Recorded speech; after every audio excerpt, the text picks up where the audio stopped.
भागलपुर का जर्दालू आम, मुजफ्फरपुर का शाही लीची, सरकारें किसी की हो, वो दिल्ली जाता था राष्ट्रपति से लेकर के प्रधानमंत्री अन्य लोगों के पास। लेकिन इतनी राजनीतिक दुश्मनी पालना यह कहीं से उचित नहीं। वहां बक्से भरे गए, लेकिन बिहार की सरकार ने उसकी स्वीकृति नहीं दी, जिसके कारण बक्से में ही आम सड़ गए। शरद पवार ने जता दिया कि चुनाव से पहले कोई नेता नहीं होगा। वहीं कांग्रेस के लोग मंसूबा पाले हुए हैं, राहुल गांधी और प्रियंका के नेतृत्व में हम चुनाव में जा सकते हैं, दूसरे को नेतृत्व देने के लिए तैयार नहीं है। और दूसरी तरफ नीतीश कुमार की अपनी पार्टी की वजूद बचाना मुश्किल हो रहा है। नीतीश कुमार वहां कठपुतली बने हुए हैं, उनका कुछ बस नहीं चल रहा है। प्रेम जी, नीतीश कुमार का जोश इन दिनों काफी हाई हो गया है। वो तो ये कह रहे हैं कि लोकसभा चुनाव जो है वो तय समय से पहले ही हो जाएगा। ये तो कुछ ज्यादा ही जोश में लग रहे हैं नीतीश कुमार। लोकसभा का चुनाव का नहीं कर रहे हैं, उनको आभास हो गया है कि विधानसभा का चुनाव लोकसभा से के साथ हो सकता है। इसलिए एक तरफ विपक्षी एकता की बात हो रही है, आज दूसरी तरफ महागठबंधन में दरार, पार्टियां छोड़ कर करके बाहर हो रही है, विघटन शुरू हो गया है। और दूसरी तरफ नीतीश कुमार जिस आशा को लेकर करके गए थे कि हमारा नेतृत्व होगा, हमको नेता लोग स्वीकार करेंगे, और उसीलिए विपक्षी एकता कर रहे थे, कोई उनका नाम नहीं ले रहा है। शरद पवार ने जता दिया कि चुनाव से पहले कोई नेता नहीं होगा। वहीं कांग्रेस के लोग मंसूबा पाले हुए हैं, उनके बयान भी आ रहे हैं कि राहुल गांधी और प्रियंका के नेतृत्व में हम चुनाव में जा सकते हैं, दूसरे को नेतृत्व देने के लिए तैयार नहीं है। वहां कई लोग नेता बनने को तैयार हैं, केजरीवाल, केसीआर, ममता बनर्जी, और दूसरी तरफ नीतीश कुमार की अपनी पार्टी की वजूद बचाना मुश्किल हो रहा है।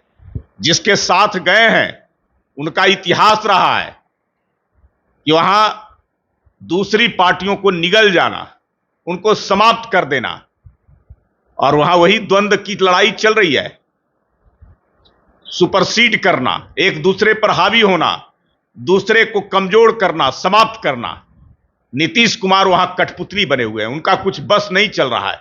इसलिए उन्होंने कहा है कि यह लंबा साथ नहीं चलने वाला है, हो सकता है कि लोकसभा के साथ विधानसभा का भी चुनाव हो सकता है। लेकिन हम ये बोलेंगे कि लगता है नीतीश कुमार ने पीएम मोदी से कुछ ज्यादा ही दुश्मनी ले ली है। एक खबर आई है, वो खबर ये है कि 15 साल से नीतीश कुमार भागलपुर का जर्दालू आम जो है वो मोदी जी को भेज रहे थे, लेकिन 15 साल के इतिहास में ऐसा पहली बार हुआ है कि नीतीश कुमार ने इस बार आम नहीं भेजा है। तो क्या दुश्मनी बढ़ गई है? ये राजनीतिक तौर पे ये बिहार की जो प्रतिष्ठा है, बिहार का जो इतिहास है, उसको धूमिल करने पर लगे हुए हैं। अब भागलपुर का जर्दालू आम, मुजफ्फरपुर का शाही लीची, ये परंपरा रही थी और उसका निर्वहन होता रहा। सरकारें किसी की हो, वो दिल्ली जाता था राष्ट्रपति से लेकर के प्रधानमंत्री अन्य लोगों के पास, सबके पास जाता था। इसका एक अलग महत्व होता था, बिहार की पहचान थी और बिहार की पहचान को वो बरकरार रखना चाहिए था। लेकिन इतनी राजनीतिक दुश्मनी पालना ये कहीं से उचित नहीं। वहां बक्से भरे गए बगीचों में आम से, लेकिन बिहार की सरकार ने उसकी स्वीकृति नहीं दी, जिसके कारण बक्से में ही आम सड़ गए।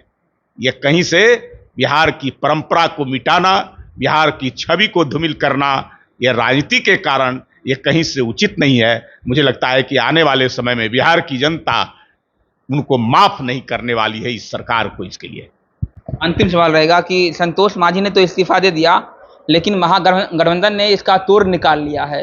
रत्नेश सदा जो मुसहर समाज से ही आते हैं, उनको मंत्री बनाए जाने की खबर।